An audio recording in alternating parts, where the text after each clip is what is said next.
Como contornar a escassez orçamental de recursos públicos para viabilizar a realização de um Estado que garanta minimamente direitos de seus cidadãos, sobretudo os direitos relativos à saúde?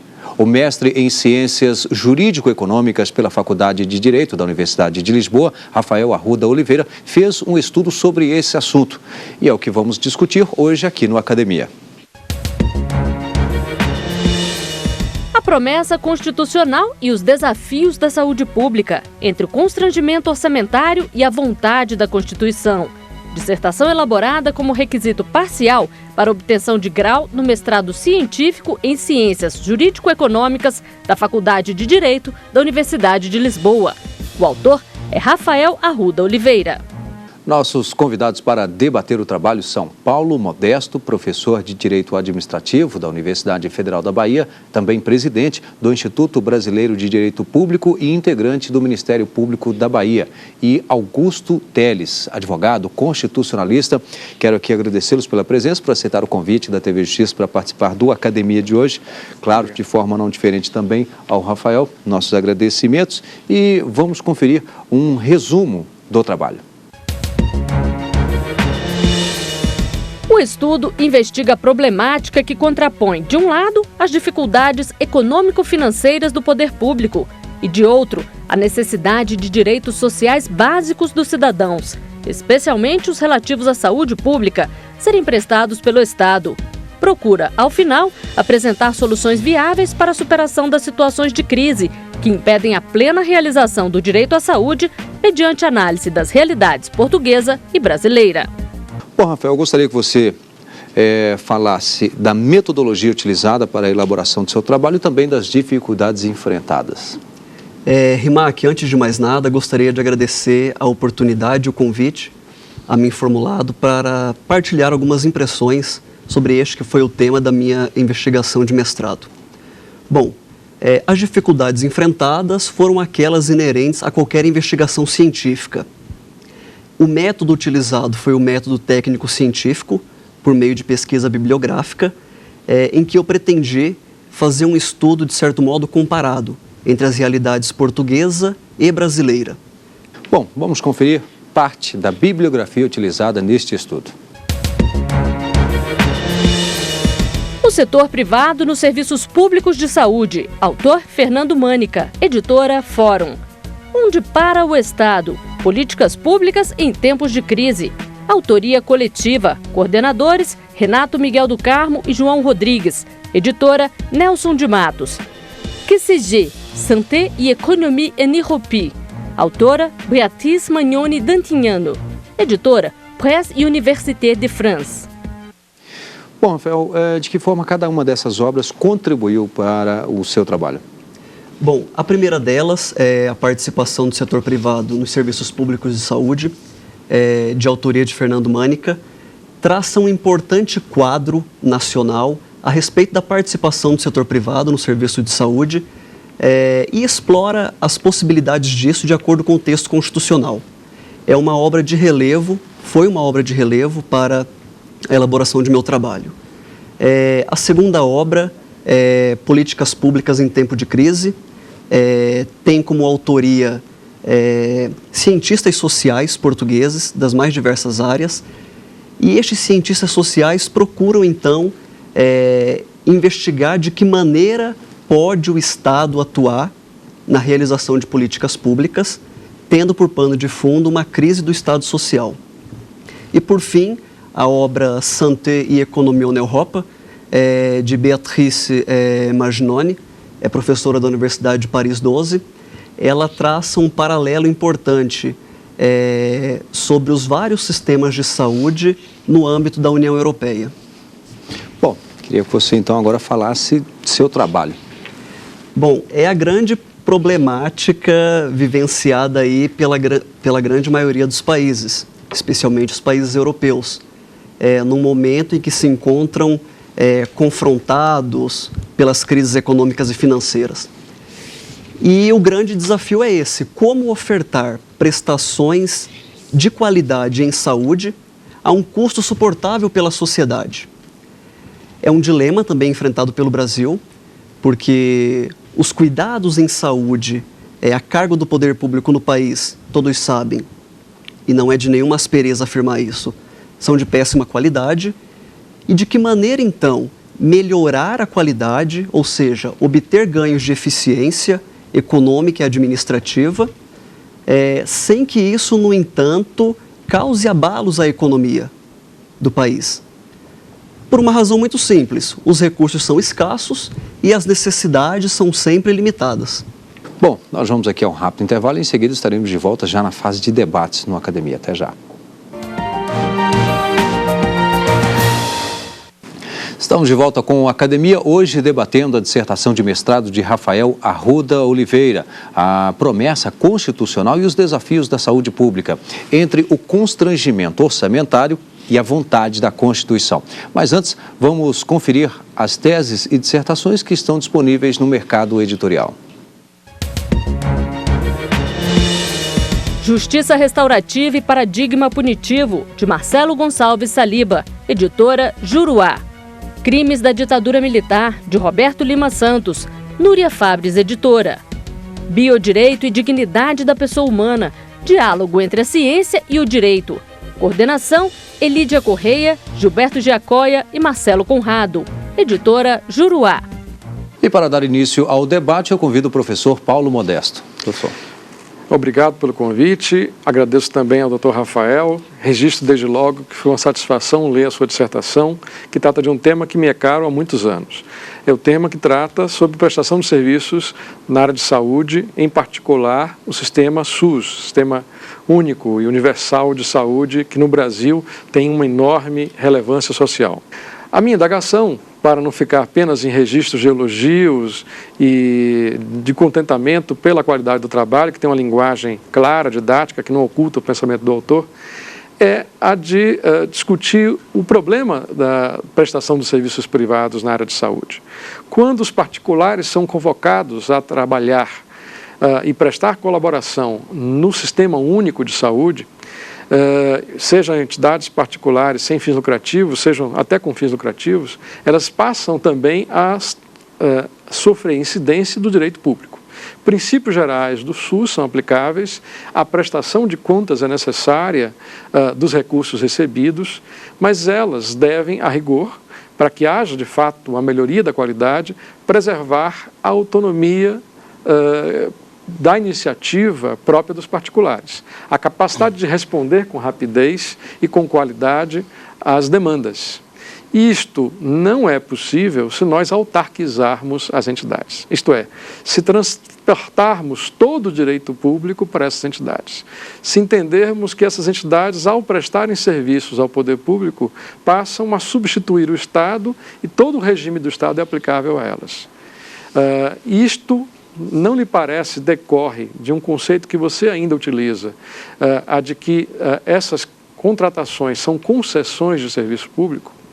Não seria a ideia de concessão uma ideia a ser ultrapassada, já que o serviço de saúde no Brasil é um serviço livre à iniciativa privada, que é aberto e não é titularizado de modo exclusivo pelo Estado? Essa é a minha provocação, que com certeza tem no seu trabalho uma enorme fonte de pesquisa para aqueles que têm interesse no tema. Obrigado, professor Paulo Modesto, pelas considerações. E, de fato, neste que é um fenômeno de coprodução do bem público, quando eu atraio a participação do setor privado para, num regime de parceria, desenvolver e prestar serviços de relevância pública, notadamente o serviço de saúde pública, é claro que nós temos de ter em conta que aplicar-se-á a esse regime de serviço executado pelo parceiro privado, o regime privado, por exemplo, de contratações. Com que finalidade? Com a finalidade de que o parceiro privado, em razão de sua agilidade, em razão de sua maior rapidez em aquisições e contratações, preste um melhor adequado serviço de saúde pública. As coisas assim se passam porque vive o poder público uma séria crise burocrática. Crise burocrática que decorre, em grande parte, de um sistema monolítico e fortemente enrijecido. Então, quando eu atraio a participação do setor privado, é para que, exatamente, este privado, dotado de maior agilidade e maior presteza, obtenha ganhos de eficiência econômica e administrativa que normalmente não são encontráveis no âmbito do poder público. E, claro, temos de reconhecer que nessa espécie de parceria ocorre uma certa, entre aspas, fuga para o direito privado, ainda que não seja direito privado propriamente dito, mas se trata de uma fuga àquele regime geral de contratações estabelecido aí pela Lei Federal 8666, que foi concebida inicialmente para ser um direito da administração, mas que com o tempo revelou-se um direito contra a administração. Tamanha a quantidade de entraves e dificuldades burocráticas que proporciona. Professor Augusto Teles. Gostaria de agradecer o convite, parabenizar o excelente trabalho do Dr. Rafael, e eu gostaria de aproveitar o gancho que foi dado aqui, com relação a essa questão da privatização do serviço público, da questão de saúde, e qual seria o entendimento do professor Rafael com relação, já que há uma sistemática de querer fazer a parceria público-privada, qual seria a função primordial do Estado nessa questão de fiscalização e controle com relação à saúde pública? Obrigado, professor, pelas considerações. Antes de mais nada, eu gostaria de dizer que eu evito a adoção de termos como privatização e terceirização. E por quê? Porque, como diz Vargas Llosa, em uma obra muito conhecida chamada Conversas com Vargas Llosa, estes termos possuem um efeito encantatório, quase como se feitiço fossem. E eles acabam, portanto, por prejudicar o aprofundamento de um debate que é tão necessário. E mais, estes termos denotam uma certa ideologia. E são ruídos ideológicos que nesta matéria de que eu trato, parcerias do setor público com o setor privado, que têm impedido, ao meu ver, um maior aprofundamento da temática. Portanto, eu trato de regime de parcerias, público-privado, sem me referir à privatização e terceirização. E assim o faço porque não se trata de privatização, não está o poder público comercializando a saúde pública, como popularmente temos escutado por aí. O serviço público de saúde é serviço público por excelência, quando prestado pelo poder público. Mas quando prestado pelo particular neste regime de colaboração, de cooperação, de parceria, esse serviço de saúde continua sendo serviço público de saúde, no entanto, executado por um particular, que deve obediência igualmente àqueles princípios da universalidade, da integralidade do atendimento, da gratuidade. O que eu tenho apenas é uma transferência quanto ao agente prestador, o que, aliás, se insere nessa mudança de paradigma, nessa passagem do Estado provedor, esse Estado pai de todos, que tudo suporta e tudo provê, para um outro modelo de Estado, um Estado fomentador, um Estado incentivador, um Estado regulador. E fazendo agora um gancho com a pergunta feita pelo professor, com relação a controle e fiscalização, eu digo que o futuro das parcerias do setor público com o privado passa exatamente por isso, por um adequado e eficiente controle, fiscalização, supervisão, monitoramento desses ajustes de natureza convenial ou não. E por quê? Porque se o poder público, com o tempo, deu mostras de que não sabe executar diretamente um determinado serviço de relevância pública, que saiba, pelo menos, fiscalizar e controlar a prestação desse serviço que é feita pelo setor privado. Bom, deixa eu fazer aqui uma pergunta conceitual. Não vou aqui discordar de que falte dinheiro para a saúde pública, mas também, por exemplo, ao ponto que o país constrói inúmeros estádios, e se não me falha a memória que nenhum deles menos de 1 bilhão, e por que não ter a mesma ação e reação para construir talvez um hospital que custe 300 mil, 400, ou para consertar máquinas de raio-x, estou falando de raio-x, coisa bem simples. Então, é claro que eu acredito em tudo que você está dizendo, mas não tem um pouquinho também de força de vontade em, pelo menos passar um bom metiolate ali naquela ferida, não? Que é a saúde? Sim. Com certeza, Rimac, esta abordagem que você faz é muito importante e eu faço essa distinção, crio esse discrimen na minha investigação para deixar claro o seguinte: o Brasil, diferentemente do que se passa no momento com os países europeus, não enfrenta nenhuma crise de ordem econômica ou financeira. De fato, não. A situação aqui no país é muito melhor em comparação com as democracias europeias, porque lá a situação econômica e financeira no momento não é nada rósea. No entanto, no país, no Brasil, nós temos aí um quadro de escassez de recursos públicos, que, a meu ver, decorreria de duas uma, ou de um quadro de crise econômica e financeira, que eu já digo que não é o caso, ou então de um quadro muito mais grave, que diz respeito à má aplicação e gestão dos recursos públicos. É nesta categoria que eu insiro o Brasil.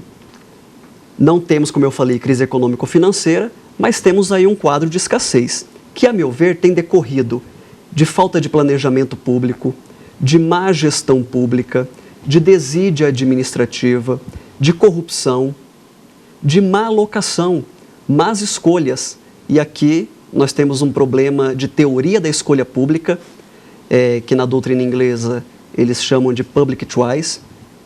Então veja que há uma série de fatores que contribuem para essa situação de verdadeira crise do Estado social. E o que eu proponho na minha investigação, na minha dissertação, para além desse regime de parceria, setor público, setor privado, em que eu teria atores privados e que lidam muito melhor com os predicativos de eficiência, agilidade, etc., eu proponho também uma nova gestão pública.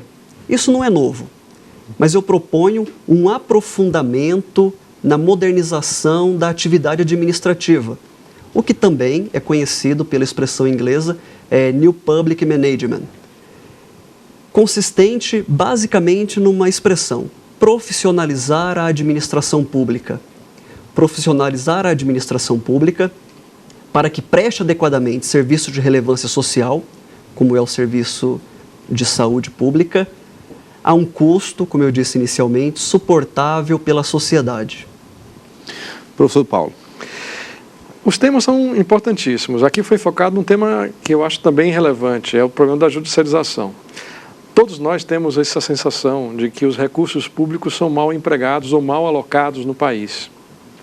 Mas isso não pode, ao mesmo tempo, criar o voluntarismo irresponsável de o juiz querer ele mesmo definir como será a política pública, ele mesmo alterar a lei orçamentária, substituindo a luta política. Quando um povo identifica que os seus recursos são mal utilizados, deve ir às ruas brigar politicamente para que o orçamento seja bem feito e que as prioridades realmente relevantes sejam contempladas. Porém, quando alguns indivíduos demandam diretamente pretensões individuais, eles podem estar, ao contrário, fragilizando o sistema que já é frágil, desorganizando o sistema que já não é perfeitamente organizado, colocando o cobertor mais curto ainda para quem precisa mais e não tem acesso à justiça, muitas vezes. Isto é o que se percebe hoje no Brasil. Nós temos graves problemas de alocação de recursos, concordo inteiramente com o que foi dito aqui, é preciso brigar politicamente por melhores alocações, priorização da saúde, da educação, de serviços básicos, mas é preciso também ter critérios e parâmetros na ação judicial. O Supremo Tribunal Federal fez uma audiência pública importante, com o ministro Gilmar Mendes conduzindo. Depois disso, o CNJ fez uma recomendação aos magistrados, estabelecendo alguns parâmetros para a decisão nessa matéria, e muitas vezes isso não tem sido contemplado ainda. É preciso saber que alocações também são decisões políticas, e decisões políticas precisam ser estimuladas. Nós precisamos educar o povo a fazer política, não ao contrário, anestesiar o povo dizendo, vá ao judiciário que a política é dispensável. É péssima lição democrática, desanimar a democracia. É um pouco isso que eu gostaria também de ouvir, que eu sei que é pensamento semelhante ao do nosso expositor. Sim, de fato, assim como a conquista de direitos civis e políticos não se deu por meio do judiciário, também a conquista e a plena realização dos direitos sociais não se dará na barra dos tribunais. Então, quando você me pergunta, faltaria vontade política?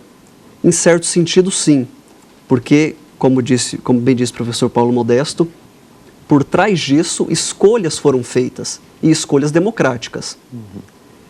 Bem ou mal, e o Constituinte brasileiro foi pródigo na previsão de direitos sociais, mas bem ou mal, é o Estado que nós aceitamos ter. Isso tem um preço. Isso tem um preço, isso tem um custo elevado, em razão do envelhecimento da população. Esses custos em saúde tendem a aumentar, por uma razão muito singela: viver por longo tempo tem um preço, e viver por longo tempo com qualidade de vida tem um preço ainda maior, de modo que essas questões todas não serão resolvidas pelo judiciário, que está mal preparado para, ao fim e ao cabo, realizar políticas públicas. É o que, de certa forma, faz o judiciário quando judicializa, quando determina escolhas, quando toma decisões. Professor Augusto. Minha pergunta é bem simples, né? Com relação a esse assunto. Eu creio assim, que faltou um acompanhamento do Estado ao crescimento da demanda de saúde, segurança, educação, né? Então, eu gostaria de saber até do professor Rafael o que poderia ser feito para minimizar esses efeitos. Bom, com relação à demanda, eu digo que a demanda tende sempre a crescer, porque o que é expectável, o que é de se esperar, é que as pessoas, os cidadãos, procurem sempre serviços de saúde de mais e melhor qualidade. Então, essa é uma tendência com a qual o poder público terá de lidar. O que o poder público talvez poderia pensar, e este não é bem o foco da minha dissertação, diz respeito à prevenção de consumos excessivos. Mas vejam que este não é o problema crucial para a má prestação de serviço público de saúde. Porque, como eu aqui tive a oportunidade de apontar, a má prestação de serviço tem decorrido de outros fatores, como eu já mencionei: corrupção, falta de planejamento do administrador, desídia, e não de um eventual consumo excessivo por parte da população. É importante salientar que Portugal, por exemplo, em sua Constituição, diz que os serviços de saúde serão tendencialmente gratuitos. Diferentemente do Brasil, em que a nossa Constituição consagra a plena gratuidade do serviço público de saúde, em Portugal há um regime de tendencial gratuidade. E o que isso quer dizer? Isso significa que o poder público está autorizado a cobrar taxas com a finalidade de disciplinar o acesso, de regular o acesso, de conter o acesso. Repito, não me parece ser este o caso brasileiro, não me parece ser esta a solução para o problema brasileiro, porque, como eu mencionei, o problema no país tem outras causas. Bem, o programa Academia fica por aqui. Lembro que você pode participar do programa trazendo o seu trabalho para ser debatido aqui com a gente, ou sua tese, ou sua dissertação. O endereço é academia@stf.jus.br. E também é possível rever este programa no site da TV Justiça, www.tvjustiça.jus.br. Obrigado e até o próximo encontro.